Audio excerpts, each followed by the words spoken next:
رب العالمین نے سورہ سجدہ میں امام بننے، ہادی رہبر قائد بننے کی 2 شرط رکھی ہے۔ پہلی شرط یہ ہے لما صبروا، اس لیے آپ اپنے اندر صبر کا مادہ پیدا کیجئے، صابر بنیے۔ یہ صبر اللہ کی بڑی نعمت ہے۔ وَاصْبِرْ وَمَا صَبْرُكَ إِلَّا بِاللَّهِ، یہ صبر آپ کی کامیابی کی شاہ کلید ہے۔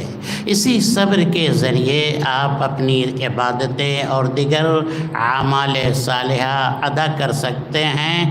اگر صبر نہ ہو آپ کے اندر تو آپ تدریس کا عمل ہو یا دعوت کا عمل اسے انجام نہیں دے سکتے۔ رب العالمین نے انبیاء کرام کی داستان زندگی اسی صبر کی روشنائی سے لکھی ہے۔ اور دوسری بات، وَكَانُوا بِآيَاتِنَا يُوقِنُونَ، وہ قرآن کی صداقت و حقانیت پر یقین رکھتے ہیں۔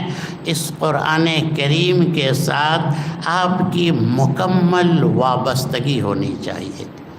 قرآن کی تلاوت کیجئے اور اس قرآن کو سمجھنے کی کوشش کیجئے۔ یہ قرآن آپ کے تعلقات کو اللہ تعالیٰ سے بڑا مضبوط بنا دے گا۔ یہ وہ حبل اللہ المتین ہے جس کا ایک سرا اگر بندے کے ہاتھ میں ہے تو دوسرا سرا عرش والے کے ہاتھ میں ہے۔ یہ بڑا مضبوط سپورٹر ہے۔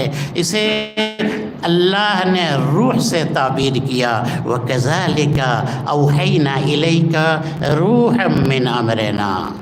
اس قرآن سے اپنے تعلقات کو جب آپ مضبوط رکھیں گے، جڑیں گے، تو آپ کی زندگی میں زندگی پیدا ہوگی، آپ کی زندگی میں تابندگی پیدا ہوگی اور آپ کی زندگی میں روحانیت آئے گی۔